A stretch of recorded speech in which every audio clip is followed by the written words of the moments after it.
Hello everyone, I'm your DJ Tank. Today I'm going to tell you some urban planning story of Washington DC and its designer LaFon. First of all, let's see some picture of today's Washington DC.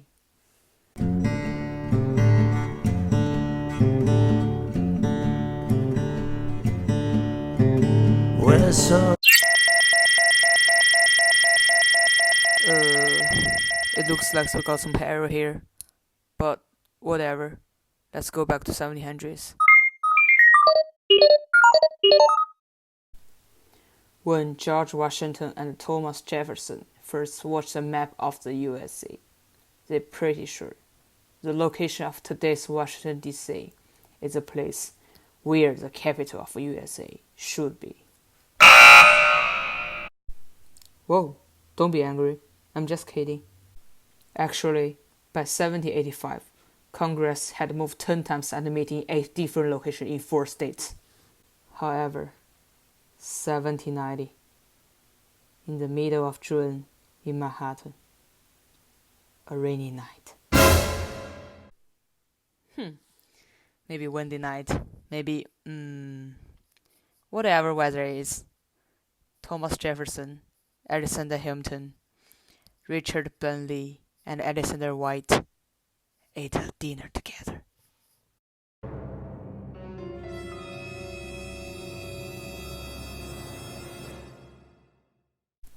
And then they made a final decision.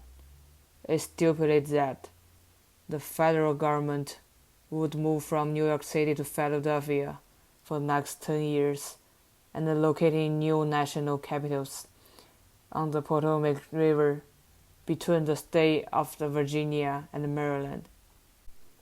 It is known as the Compromise of 1790.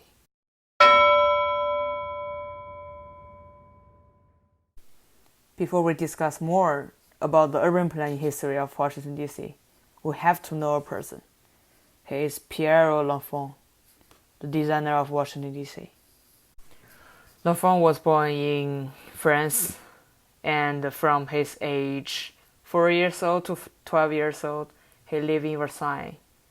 From 1771, he spent 6 years at the Royal Academy of Painting and Sculpture in Paris.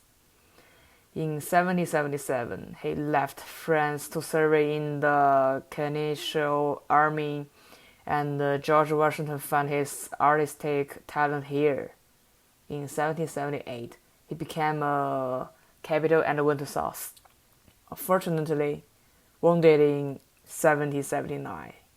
In 1783, 5 months before the war ended, he was ranked of brevet major in the Corps of Engineers and was honorably discharged on January 1st, 1784. In LaFon's life as an urban designer, he got some business challenge. First, George Washington commissioned him to design the certificate and the bronze medal for the new Society of Cincinnati. This is a gentleman's agreement. He was asked to work without stipulating his fee. However, when the cost exceeded expectations, his work was unfairly compensated.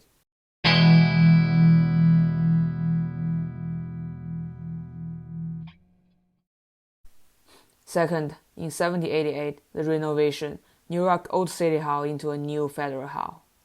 He had to work with people who are less educated and do not have any experience of design or art.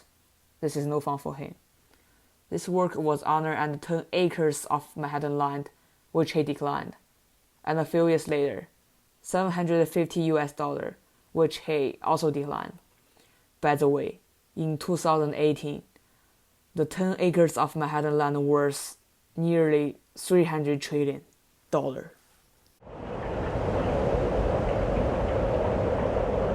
In 1791, LaFon led the team to set the city boundaries. Because former planner ignored the presence of terrain and waterways, LaFon re-examined the line on horseback and even with heavy rains and snow. In March 1791, LaFon presented his first report of the city of Washington's design. It is an 8-page plan, which commented on 2 aspects of Jefferson's design idea. In June, he presented his second report, which showed the advantage of building on higher ground.